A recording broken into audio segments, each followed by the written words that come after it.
authoritarian tendency that we see in a number of our countries. Because leading the European Union, dear friends, is not only a question of mathematical strength, it's also a question of moral authority. And this moral authority is at stake for the moment in the European Union. Then, in the same spirit, Mr Juncker, I want to ask you a specific thing for the Commission that you mentioned very shortly, but I want to go more in detail. I want to ask that the Commission in the coming months would introduce a package of proposals, specific proposals and specific measures to protect our elections against the foreign meddling that we have already seen in other continents and in other places in Europe. Identifying, for example, foreign agents who are active on the European social media platforms, as well as the extremist politicians with whom they are colluding. In the US, in the United States, there has been a special counsel appointed, as you all know, Robert Mueller, to investigate in the Russian interference in elections, and they have already launched dozens of indictments that will be handed down. Well, I think we need to catch up the fastest as possible by also establishing our own special prosecutor to investigate and to stop all disinformation also in Europe, and certainly before it is too late in the light of the European elections we will have next year.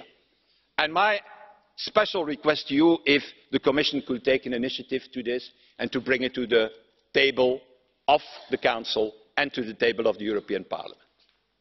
And then finally, my last point, I want to support you in one thing. I think that the most important point of your intervention was the point that you have made about the end of the use, or better, the end of unanimity and the use of the clause de passerelle. It's a French word. It was the most important proposal. And my proposal is, Jean-Claude, be ambitious.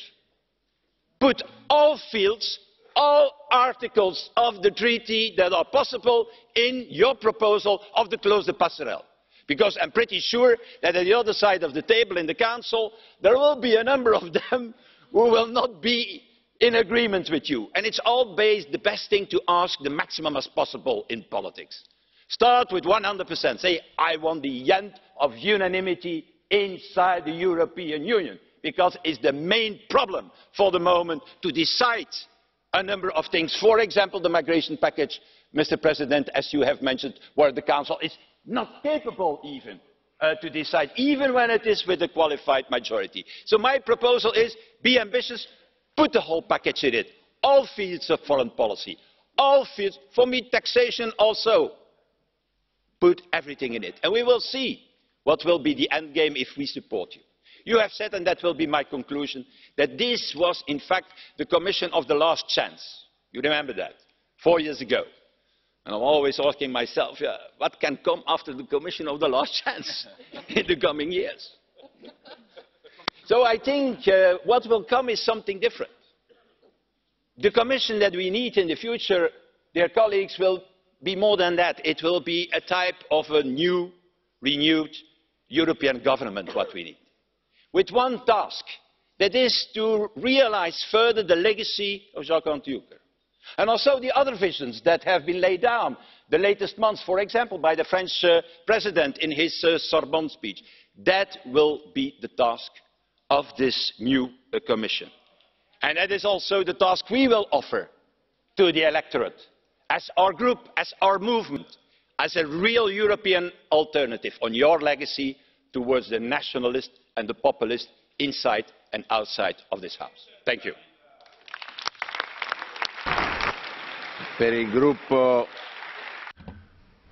Now, on behalf of the Greens EFDD Group, Ska Keller has the floor. Thank you, President. You yourself and many colleagues have looked at the challenges that we have globally, and I totally agree with them. We have a lot of challenges. We have problems, to say the least, in our transatlantic partnership. We have China rising up. There's so many challenges out there. But I would argue that more threatening than anything that the world can throw at us are actually the enemies from the inside. And they are the obvious ones, the nationalists that bring hatred, division, the racists that spread fear and hate. But there's also some less obvious. It's the decision makers that actually don't take decisions, that want to keep the status quo, who just want to keep their own privileges and who are just closing their eyes at what's at stake. And then there's parties and governments, of which unfortunately we have more and more, who use the European Union as a scapegoat for all their own failures and that are cutting away for democracy, at civil liberties, bit by bit and piece by piece. But a Europe united, a Europe that knows what it stands for, can face all external problems and can be a front runner and a shining example in the world. We can be strong if we don't make ourselves weak. And Europe has promised to its citizens to bring peace, prosperity and democracy.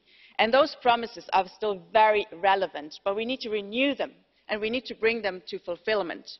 And on peace we have major achievements to show, but we cannot rest on laurels and Norwegian medals. There are new global challenges ahead that threaten our future and that threaten our security. And the biggest one of them is climate change. We have seen it this summer, that climate change is happening. It's happening now, and it's happening everywhere. From disastrous harvests to forest fires, there's no way anyone could possibly deny that. And the good news about climate change is that we know what to do. And the bad news about climate change is that we don't do it. But with Trump leading the US into space rather than forward, we cannot wait as Europeans for someone else to protect our planet. No, we have to do it ourselves, and there's no time to lose. And there the Commission has been way too timid in the past 5 years, I have to say. It is now that we need a very quick change to renewables and phasing out of the climate killer coal. And if climate protection truly is a priority, then it should also be a priority in the multiannual budget. It should also be a priority in the agricultural reform.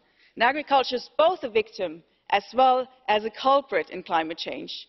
But farmers can also be part of the solution. And here's where the Commission should have been more ambitious with the agricultural reform.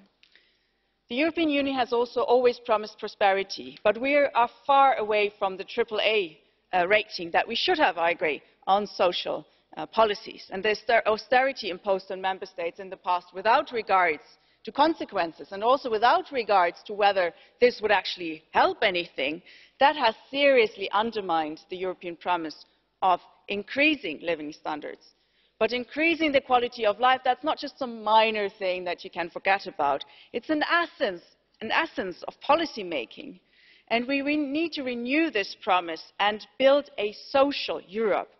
And one not just of nice declarations like we've seen from Gothenburg.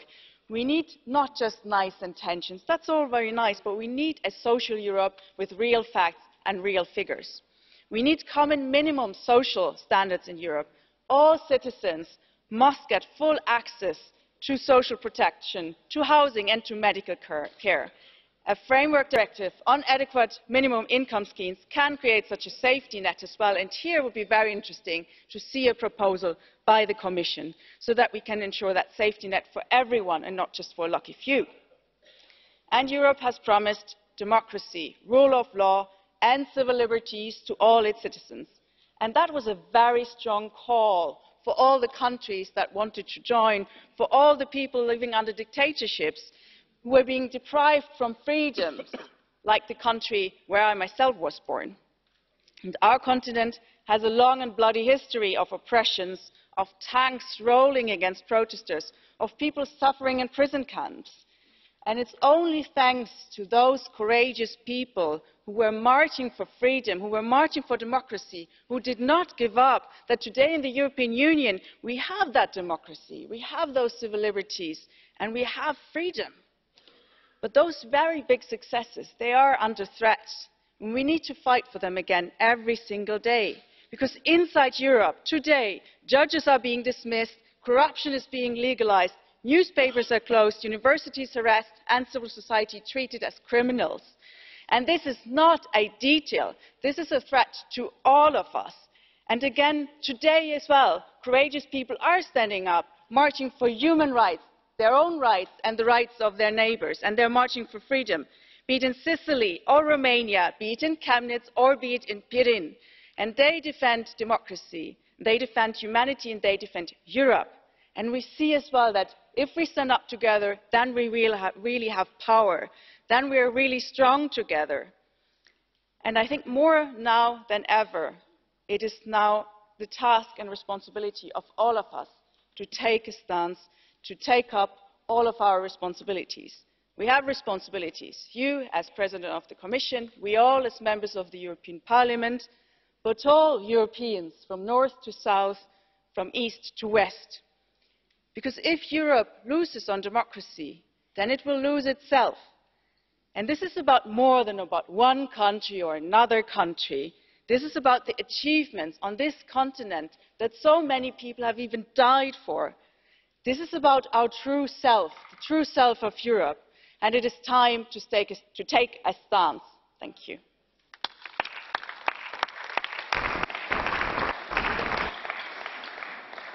Please, we need to respect the timing. A nome del gruppo confederale. On behalf of the Confederal Group of the European United Left and Nordic Green Left, Ms. Zimmer has the floor. Vielen Dank.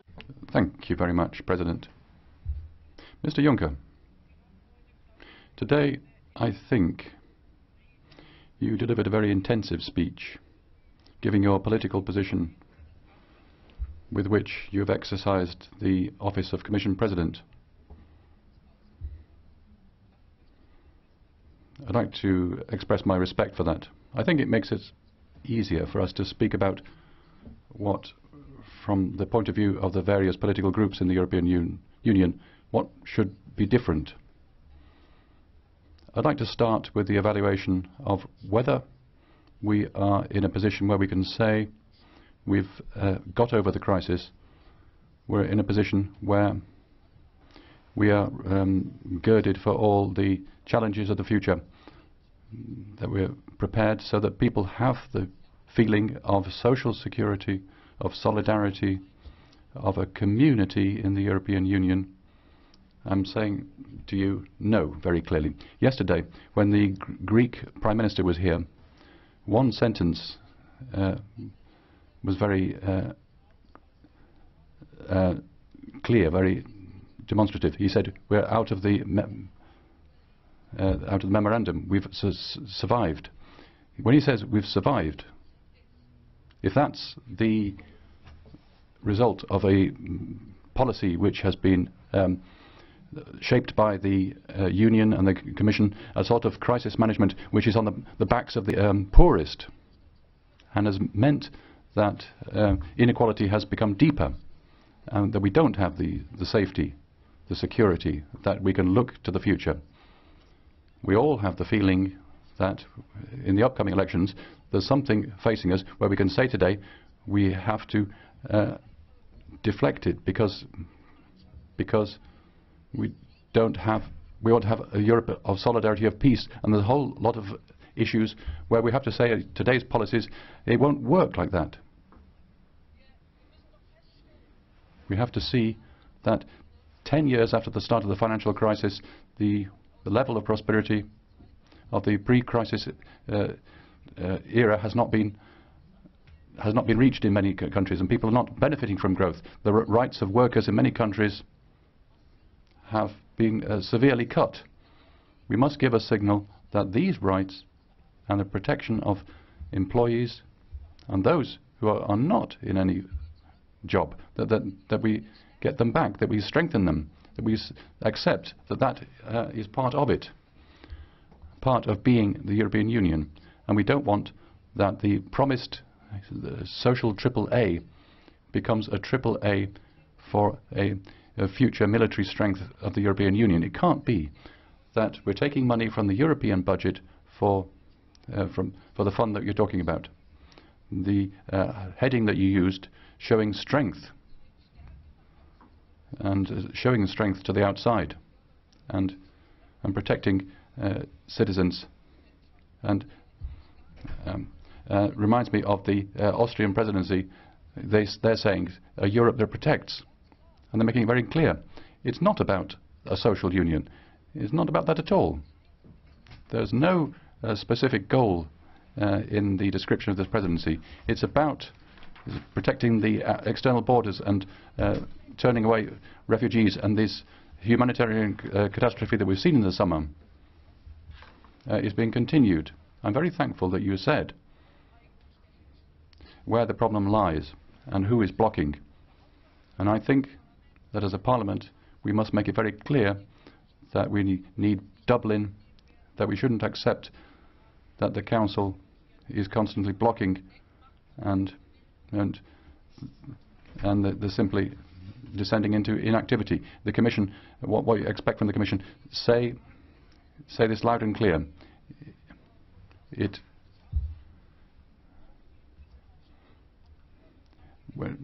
For activists and actors, they don't know where the causes lie, who they can turn to, who they can fight with together.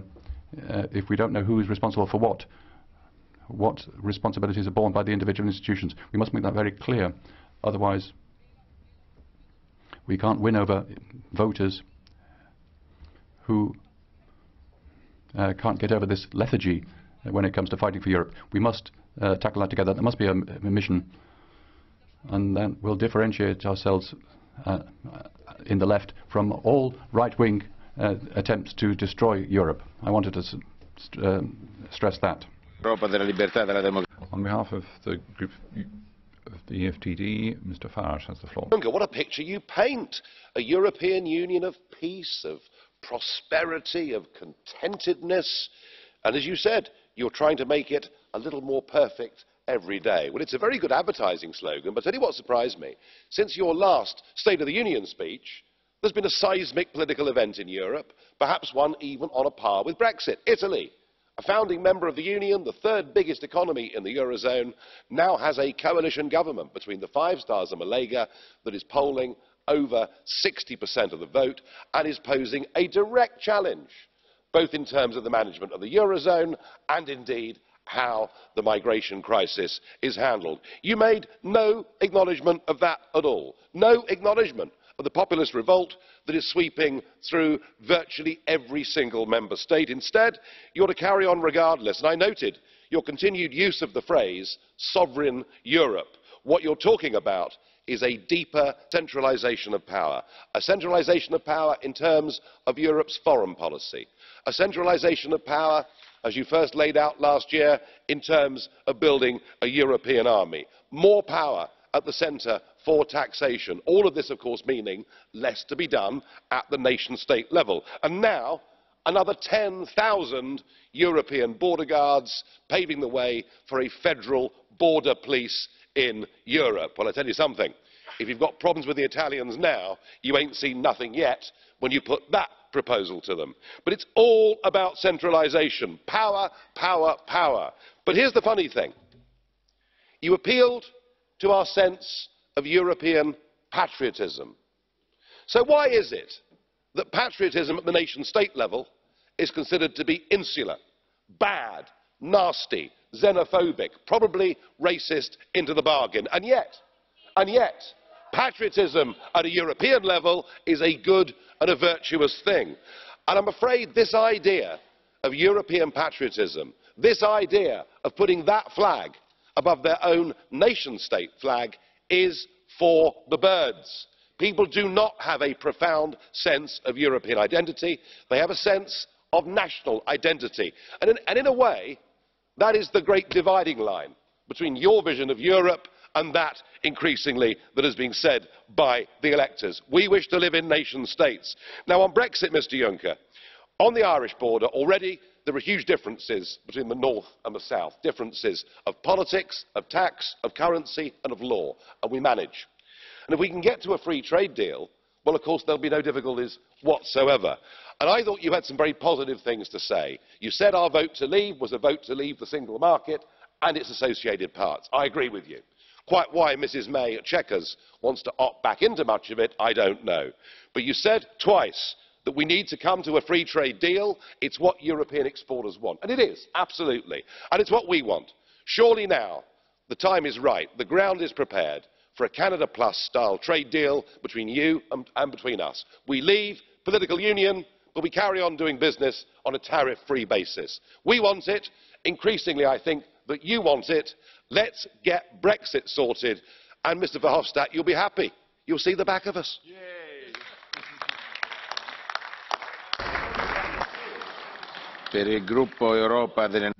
On behalf of the Europe of Nations and Freedoms Group, Mr Bay has the floor. Mr Juncker, 4 years after your Commission came into office and less than a year before the European elections, we have to take stock. And clearly, you are in the Commission a condensed form of everything that the people of Europe can no longer stand. Your Commission's action is opaque, anti-democratic and unclear. It's opaque when you decide by executive fiat to appoint Mr Zellmeyer as Secretary General of the Commission. You, Mr Juncker, flouted all the rules. It's against democracy when Commissioner Oettinger, in an extraordinarily arrogant statement, said that the financial market would teach the Italians the proper way to vote. And it's also against democracy when just now you stated that the EU budget would be pinned down up to 2027 without waiting to see what our citizens say in the elections May next year. And you've been punitive towards Poland and Hungary. We saw a fun example of a Stalinesque show trial just yesterday, just because they've been brave enough to stand up for the values of our civilization, and they refuse the compulsory quotas of migrants that you've wanted to impose on them. You've also been punitive towards the British. You want to make them pay the price of their freedom by refusing any sort of trade agreement with them. When we have countries who are not in the EU, such as Norway and Iceland, who have access to the single market, and you're increasing this welter of trade agreements all around the world, you're going to refuse that to the British? And of course, the work of your Commission has been characterised by the way you sped up the dismantlement of any kind of economic protection. You've been encouraging unfair competition within Europe with the posting of workers, and with the wider world with free trade agreements with a severe impact on the environment, undermining our industry, our farming industry. It applies to CETA and future agreements with Oceania, and off you went to Turkey the other day without the opinion or let alone any input from the European Parliament or the national parliaments to sign up to a prior agreement on free trade with Japan. And I see, of course, your Commission has been characterised by its crazy migration policy. Our colleague Mr Legutko just now underscored the point very moderately, yet nonetheless he found Mr Verhofstadt striking him down with a thunderbolt, attacking populists. But within this chamber, he is the picture of hatred of any different thinking from his own. We've just seen another demonstration of that. Your Commissioner Avramopoulos talked about migration, saying that you are gearing towards accepting migrants as something that's vital for our continent's socio-economic future. And you've talked about increasing illegal migration even more. That is undoubtedly your greatest political folly. You've made it possible for people to organise this mass immigration which is weakening our continent and leading to the suffering of our peoples. The President. The next speaker is Mr Uzajdowski, a non-attached member. Panie Przewodniczący, koleżanki I koledzy. Mr. President, ladies and gentlemen, I want to start by thanking President Juncker for his speech. I appreciate your pragmatism, your principle that it is better to be efficient and effective in small matters and careful in big matters, contrary to the socialists who demand financing of new jobs from the European level. So I appreciate your pragmatism. But what I missed in your speech is supporting our free market. I missed in your speech calls for doing away with protectionism in Europe and supporting of small and medium-sized enterprises. Contrary to Mr Farage, who took the floor maybe 3 minutes before me, I would be in favour of Europe taking more responsibility for our defence policy. I have been watching this process with a great interest. I think Europe should share with the US the responsibility for our defence.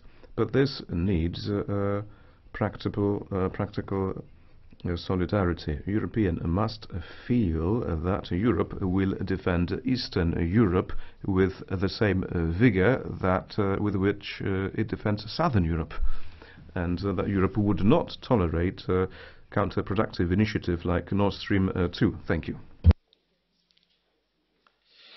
Signor Presidente della Commissione, lei...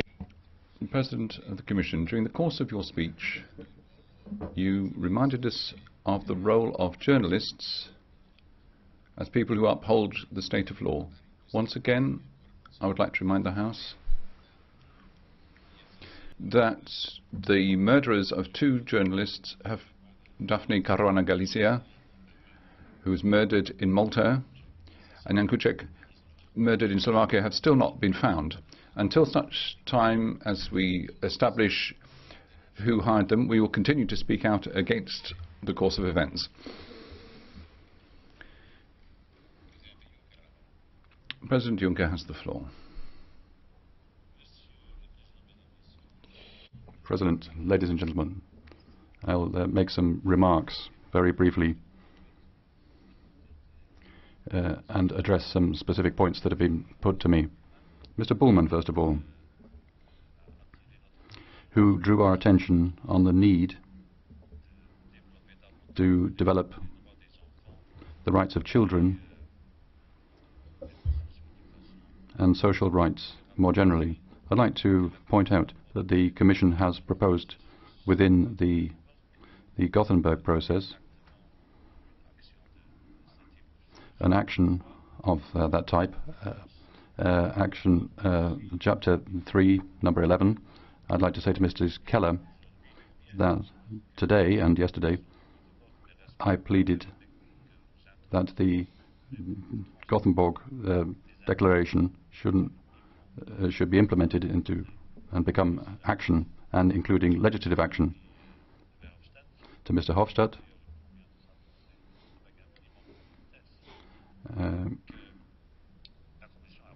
the Commission is proposing a text on the protection of European candidates for the European elections. All that's well advanced. To Mr. Farage, that you have to listen before you speak. I did not put national patriotism and European patriotism on the same footing. I said that one doesn't exclude the other. I will continue to be a patriot, but an enlightened patriot, not a small, grand, ducal patriot. I like my country, but I don't detest the others. And if you say, in a different world, it's not Mr. Farage who said it, but a previous speaker, yes. I don't want to live in this world made of hatred. I don't want to live in that world. I'd like to make it mine and yours. Thank you. Grazie. La parola a nome del Consiglio. Thank you. Now, on behalf of the Council, Ms. Edstadler has the floor. President Juncker, President Tajani, honourable members, ladies and gentlemen.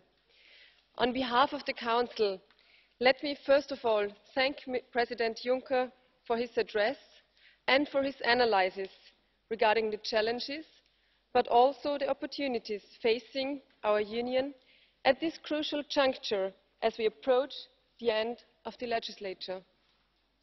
I won't be able to go into all the detailed elements of President Juncker's speech, and his considerations deserve a careful examination. Obviously, he touched upon issues that are at the centre of our attention. But let me turn to something else at the outset. I would like to stress that I fully second what President Juncker stated at the beginning of his speech. Our union is a union of peace.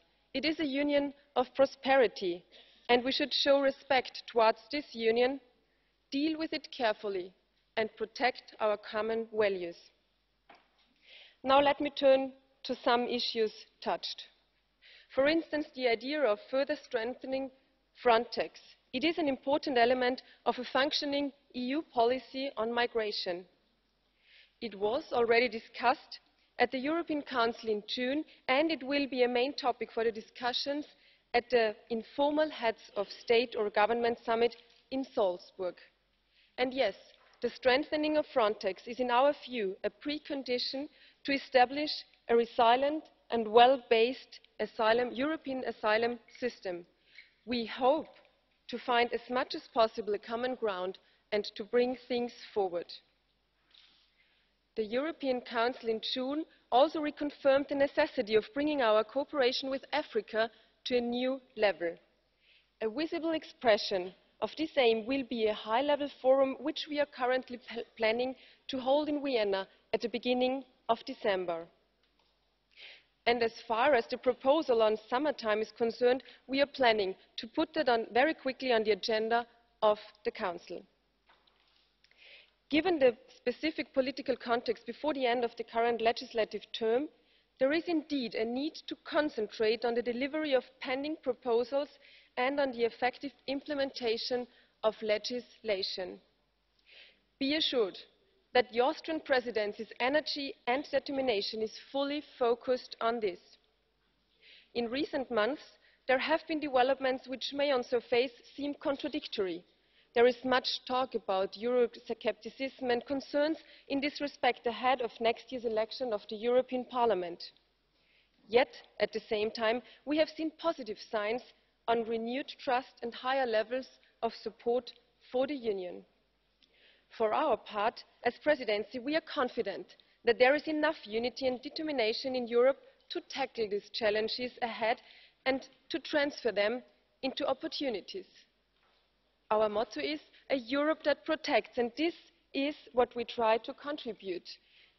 I think this motto could also apply to a series of elements of President Juncker's speech today. Europe has emerged stronger in many ways from the crisis we have faced in recent years. But now we need to act swiftly and determinedly on the economy, on migration, on security and on digital Europe. Especially cybercrime, the increasing number of cyber attacks and the crucial questions on cybersecurity must be discussed diligently. We will strive to use the efforts of digitalization on the one hand at its best, and on the other hand we have to deal carefully with the possible negative effects. The goal must be a secure, stable, single digital market and the highest trust of its consumers, of the civils of Europe. Ladies and gentlemen, addressing you in this hemicycle in July, Chancellor Kurz presented to you the priorities of our presidency, namely security and the fight against illegal migration, securing prosperity and competitiveness through digitalization and stability in the European neighbourhood. I will not go through these principles and priorities again. They focus on achieving tangible results through demonstrating to European citizens the EU's indispensable added value for its citizens and member states. And of course, this is particularly important in this period as we near the end of the legislature. As President Juncker mentioned, we have a lot of work to do in the coming months in terms of legislation, but there are of course also the informal meetings of the head of state or government in Salzburg next week. and the European Council meetings in October and in December, in which crucial decisions will have to be made. And beyond our presidency, the European election, of course, and the informal meeting in Sibiu in May 2019, when the implementation of the leaders' agenda will be reviewed and the strategic agenda for the period 2019 to 2024 will be prepared. Ladies and gentlemen, finally, speaking of delivering on priority policies, I would also note that today's debate on the State of the Union is a key moment in a new annual cycle of programming. Now, the General Affairs Council at its meeting on 18 September will have an exchange of views on the basis of the Commission's letter of intent, which was issued only yesterday. We also look forward to continuing the fruitful dialogue among the three institutions on priorities, particularly on implementation of the joint declaration on the EU's legislative priorities for 2018 and 2019. Delivering results can be achieved in a focused and targeted way through our joint programming. Let me reaffirm the Council's commitment to this process and assure you that the Presidency will continue to be a determined partner. Thank you for your attention. Thank you, State Secretary Ed Stadler. We now move to our speakers list. The first to speak is Mr. Kaspari, 1.5 minutes. Sehr geehrter Herr Kommissionspräsident, geschätzte Mr. President of the Commission, dear colleagues, President Juncker put it nicely. The European Union today, politically, economically and socially, is doing a lot better than people think. That said, there are still a lot of challenges ahead. Many people are concerned or are unhappy. And often these concerns and this unhappiness stems from the fact that people have expectations of the EU which we can't meet. They have expectations which member states don't equip us to meet. And the European Union doesn't have sufficient competence to deal with it either. Now, we need to deal with tax breaks for companies such as Apple and Amazon. We need a stronger foreign policy. We want to protect our external borders and deal with migration. But if we want to tackle all of those issues, then we find that member states have not devolved competence for this to us, and that we therefore can't deal with these issues. We would lend full support to the European Commission and representative of Council. I hope that the Council takes up these proposals made by Mr Juncker, so that these issues are discussed in Council, and so that finally the European Union will be in a position to meet the expectations of its citizens, so that they are content with the EU, and so that this project can be successful and work to the benefit of our citizens. Thank you. Thank you. 2.5 minutes, Madam Rodrigues. O Presidente da Comissão Europeia. The President of the Commission has just presented to us an agenda geared towards the future. The agenda of a true European politician. It is indeed the case that the time for European sovereignty has arrived. In response to climate change, digitalization and trade, there's a need to find a different way of governing migratory flows. Well, why are we not making progress with this agenda? The reason for that is that we face forces from the past who are arguing that it's better to protect our citizens just behind national borders. That's completely illusory, because today it's not possible to protect your citizens solely on the basis of national policies. You need Europe-wide solutions. The real reason why we're not making headway with this agenda is that we face the forces protecting the status quo, conservative forces who resist the enforcement of these Europe-wide solutions. For them, the issue of migration merely requires a well-organized European border, but progressive forces have to make the case that that's not enough. You need a real partnership with Africa. you need a European-wide response when it comes to hosting refugees and protecting them.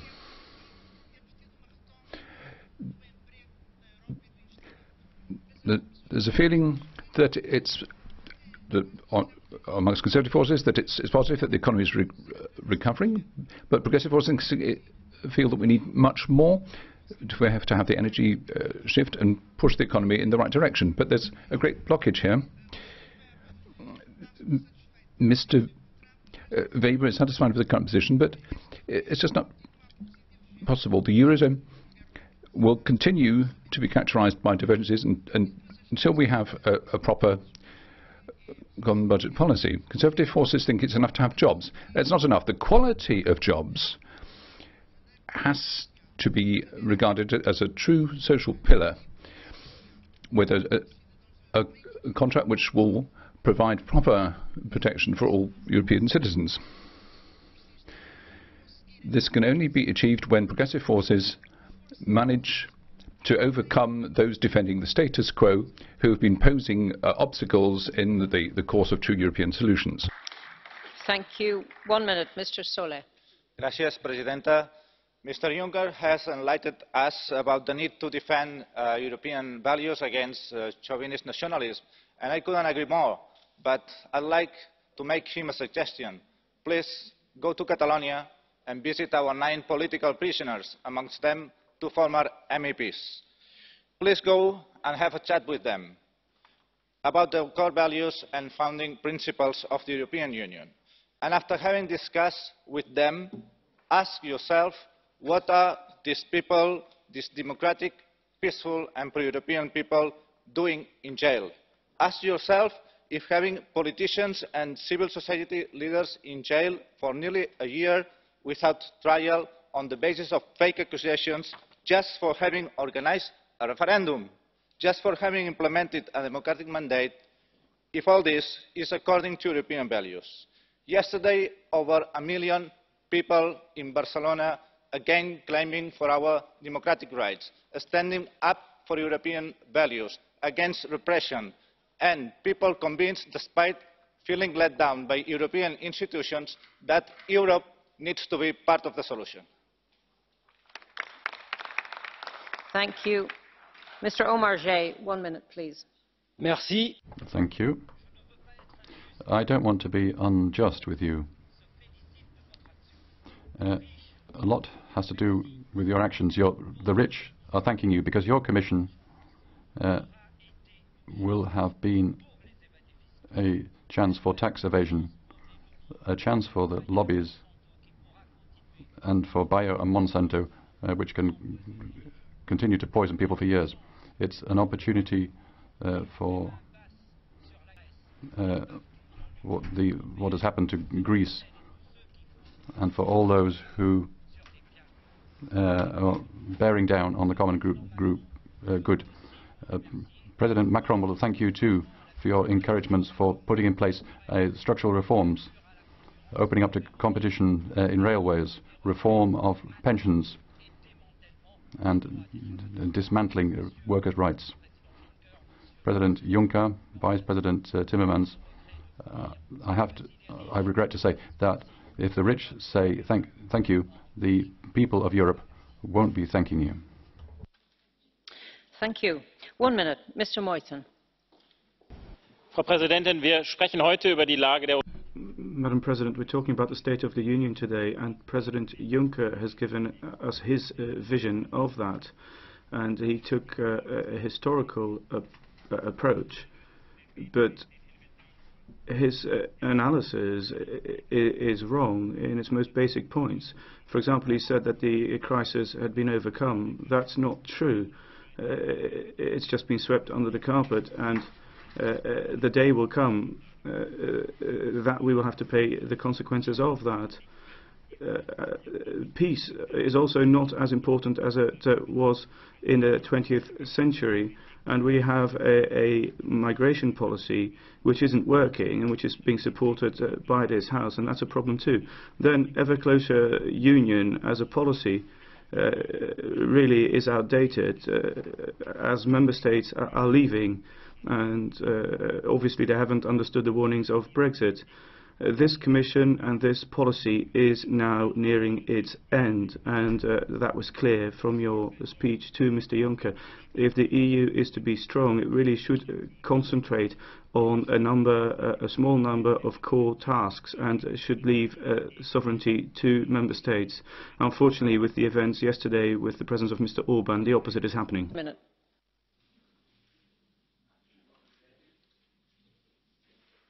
Thank you very much, Madam President.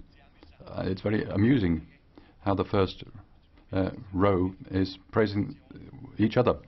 You're not used to opposition, but have no fear. You don't fear each other. We all love Europe. There's no doubt about that. But what have we heard today? We haven't heard much from Jean-Claude Juncker.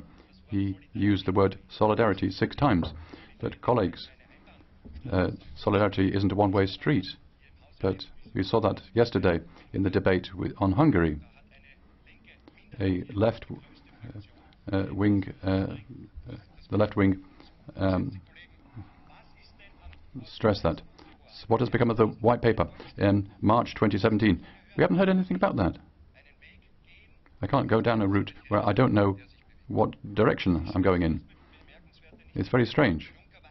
Juncker knows that this migration crisis will change Europe sustainably, and we're just in the first stage. And it's very late. He's very late in coming with his proposals, and after a delay of 1 year, the crisis hasn't got any better. Madam Dodds, 1 minute. Thank you, Madam President. Today, Mr Juncker wanted to establish his legacy, but sadly, that legacy will be the loss of a member state, and more importantly, the loss of confidence in the European Union, as demonstrated by recent elections in Sweden, Italy and Germany, as well as a migration crisis that continues to cost lives. On Brexit, Mr Juncker reaffirms his view that there should be no hard border between Northern Ireland and the Republic of Ireland. I agree. But he also reaffirms support for the Belfast Agreement. However, the EU backstop proposal ignores one of the core principles of that agreement, the principle of consent. Let me make it clear once again in this House. There can be no borders, and certainly not those imposed by the European Union, within the internal market of the United Kingdom or interference in its constitutional framework. Great Britain is Northern Ireland's largest marketplace, where we sell more than in the Republic of Ireland, the rest of Europe and the rest of the world put together. Equally, 70% of everything that comes into Northern Ireland for consumers or the manufacturing process comes from GB. Customs or regulatory barriers would put jobs and families at risk. Madam Dodds. Thank you. Could I just say, if I give everyone that leeway, I'm in trouble, and you will be annoyed with me because votes will run late. So please be strict on your time. For 1.5 minutes now, Mr Lewandowski. Dziękuję. Jaki jest State of the Union? Thank you very much. Well, what the State of the Union is, we shall find out during the election in May of 2019. People, our electorate, will tell us that by participating in the election or abstaining from it. The EU is not really about institutions, but is about what binds us, why we want to be together. The EU is about feeling we stand to gain together and not to lose. And I think we still have 9 months to make the verdict of our sovereign to be a voice of trust. And I hope the results of the election will be conform to the optimistic speech of Mr Juncker. And on behalf of the Polish delegation in EPP, I want to thank Mr Juncker for the service in favour of Europe. We know what to do, not adopt regulations which make people's lives more difficult. For some, the multi-annual EU budget is important. Not for all, because some prefer a small European budget. But for most, I think financial predictability is important. But whether people trust us or not, all this boils down to security, safety and security. This is important. Thank you. Thank you. 1 minute, Madam Van Bremt. Thank you. As you know, you never get a second chance to make a first impression, and in that sense, you will never get a second chance to be the Commission of the last chance.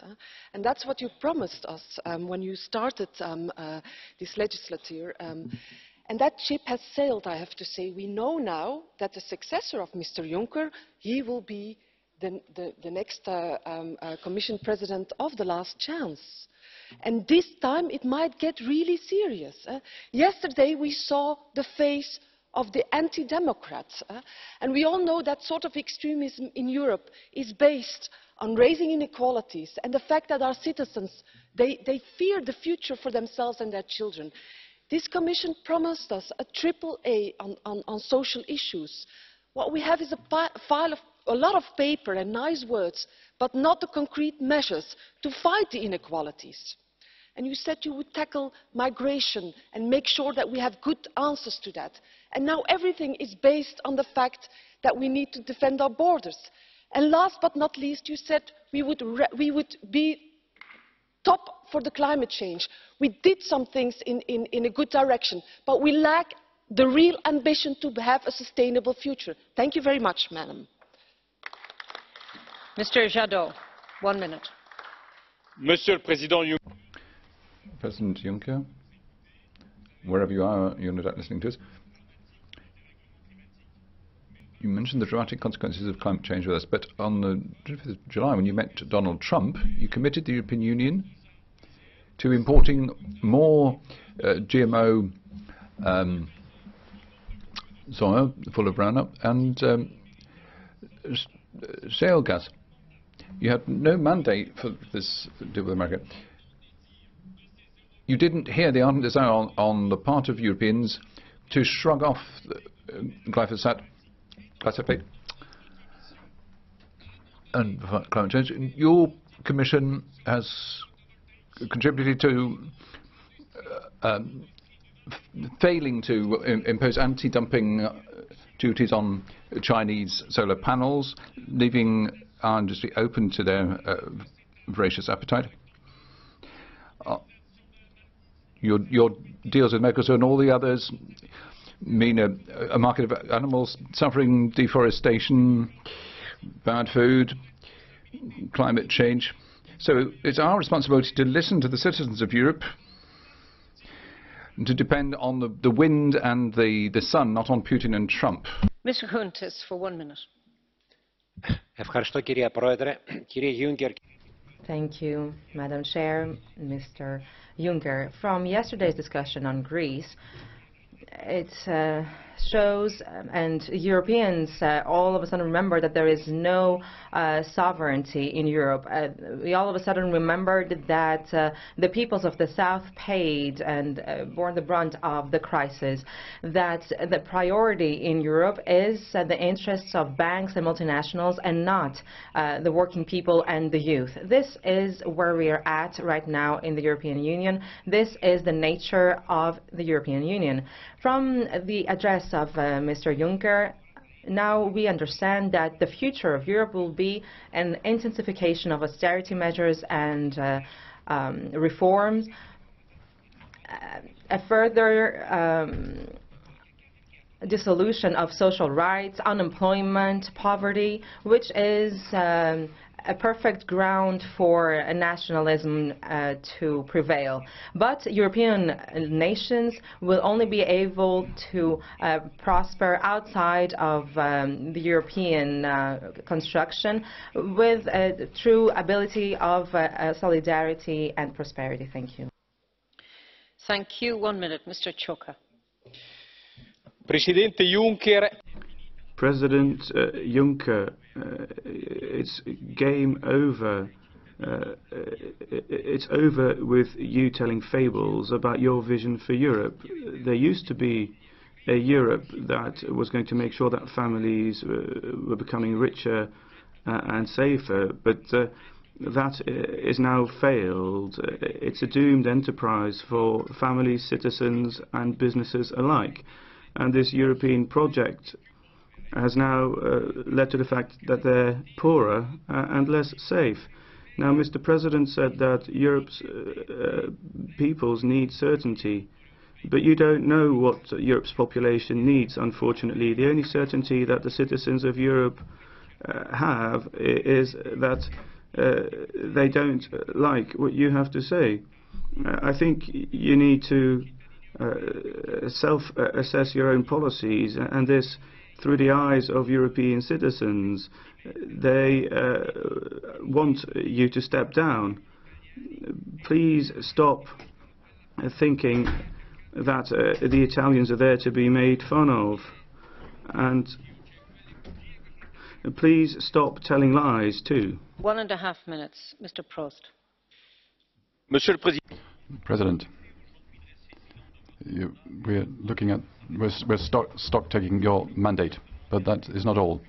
The global context is more difficult, and there isn't a lot of friendship and solidarity around. And you know that when it comes to trade with the US. The question asked by many members: what is Europe doing? What is the Commission doing? What are you doing, Mr. Juncker? I would prefer to put the question differently. What are the member states doing? A year ago, in the State of the Union, you talked about the European institutions, and you talked about reciprocity. And this was legitimized by what you said about Europe, which protects. And what about the expectations of companies and citizens? What are the member states when it comes to migration? And what are you doing when they no longer speak? And migration's policy based on the arrival of ships isn't serious. What people expect is that they're told the truth. States can't find a solution sometimes when they're given the means to do it. The failure of Europe, it's the failure of dialogue between the states. As you said just now, European sovereignty exists thanks to sovereignty of member states. It doesn't replace countries or member states. Thank you. Mr. Andrieu, 1 minute. Monsieur Juncker, et même si c'est important. Mr. Juncker, however important it may be, we need something more important than changing the clocks. What you did on glyphosate will be what people remember from your Conservative term in office. You're leaving your defences against the rest of the world. You promised us an ambitious commission, the commission of the last chance, upholding the UN SDGs and social and environmental economy, you said. But in fact, your Commission has sacrificed our farmers on the altar of free trade, made a mockery of equality between men and women, and imperiled the health of millions of Europeans, not applying the precautionary principle on glyphosate, on endocrine disruptors or GMOs. And the multi-annual financial framework has no vision or ambition. That's not going to change the balance. What are you waiting for? For 1.5 minutes, Mr. González Pons. Mr. Juncker, thank you for drawing that parallel between European patriotism and enlightened patriotism. That's why I would ask you in your programme to include the reform of the European arrest warrant. The world has changed a lot over the last 15 years. For example, it doesn't protect us against cyber terrorism or terrorist propaganda online, which you mentioned, and the manipulation of election results, which you also touched on. Personal data are not protected by the European arrest warrant, nor again attempted coups. My country, Spain, suffered an attempted coup a year ago. The Spanish Supreme Court does not have available to it all those responsible so that they could be brought to the President interjects. Down a little for the interpreters. Apologies to interrupt your speech. Thank you. I'll try, but I only have 1.5 minutes. Okay, so it's 1 minute and a half with a limit of words. Thank you. I will continue. Mi país, España. My country, Spain, suffered an attempted coup a year ago, but the Spanish Supreme Court does not have all those behind it, before it, because a court in another country has denied it that possibility. Spain is not the only instance in which the European arrest warrant has not been working. The Spanish constitution cannot be protected without mutual confidence. If the European arrest warrant doesn't work properly, what's to become of Schengen? It doesn't make sense for Schengen to be used for certain countries to close their borders to refugees, while other countries open their borders to criminals. This is no time for squabbling and judging one another or attacking one another. If we want a European Union which is truly united, then it has to be a European Union of justice. Thank you. Thank you. Madam Fayon, for 1 minute. Thank you very much, President. In the EU, borders seem to only be open for capital. They're being closed for people. Xenophobic attacks are no longer considered as half-witted babbling. They're part and parcel of argumentative strategy. The space for criticizing xenophobia and its discourse is shrinking, and the pressure to accept such rhetoric as common practice is mounting. Populist leaders are spreading fear of an imaginary group of people. The refugee crisis is being abused to cover up a crisis of the European institutions. The main mistake lies in the inadequate common asylum policy, which should be based on solidarity. Before the elections next year, the EU is faced with a choice. Either it will choose radical xenophobia or radical social changes. If it is to survive, those of us who believe in its achievements have to fight for the respect of European values. The other road leads to